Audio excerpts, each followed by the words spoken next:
Si certains candidats de l'amour et dans le pré font l'unanimité, si est-il parfois contre eux?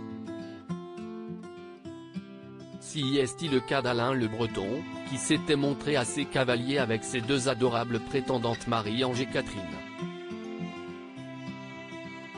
L'une d'entre elles a annoncé récemment avoir trouvé l'amour. Alain ne s'est pas fait que des admirateurs lors de son passage dans l'amour et dans le pré. Le Davy Crocotte breton avait fait une impression défavorable en se délestant de façon très cavalière de la douce Catherine. Alain, sentant qu'il avait une ouverture avec Marie-Ange, avait justifié son inclination, expliquant à la Marseillaise que ses tatouages étaient rédhibitoires, sick. De quoi bouleverser Catherine, qui avait accepté de tenter l'aventure après des années de solitude et qui commençait à éprouver des sentiments. Que les cœurs ne s'ouvrent pas, que la relation n'aboutisse pas, si est-il quelque chose d'attendu. Mais pour cette raison-là, ça m'a blessé, avait-elle déclaré une fois seule. La séquence avait bouleversé la toile qui avait vu rouge. Pour les fidèles de l'émission, Alain avait au mieux été maladroit, au pire grossier. Le départ sur les chapeaux de roue de l'artiste avait en tout cas été validé et compris.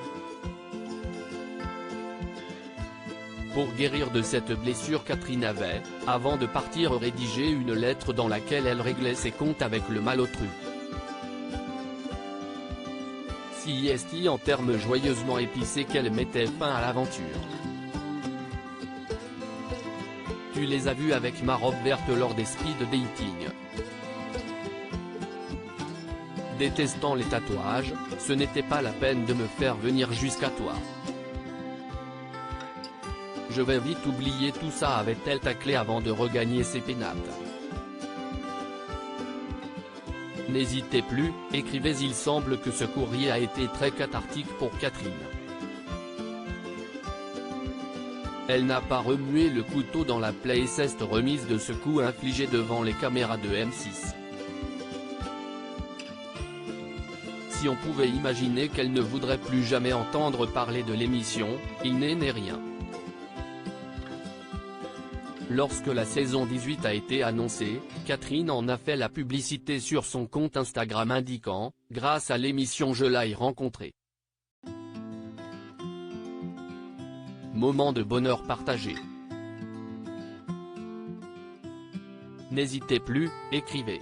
Un peu plus tôt, à l'occasion de la Saint-Valentin, la complice de Marie-Ange avait dévoilé deux publications qui évoquaient sa jolie histoire. À toi mon loulou, je souhaite une très bonne Saint-Valentin. Cette fois Cupidon a bien réussi son coup grâce, encore une fois, à l'amour et dans le pré, pouvait-on lire en légende de la première. Quand tu glisses ta menotte dans la patte de ton homme et qu'il te regarde dans les yeux d'un air heureux et serein. Tout va bien, écrivait-elle à propos de la seconde. Le bonheur de Catherine réchauffera sans doute le cœur des fidèles, qui souhaitent à Marie-Ange la même joie.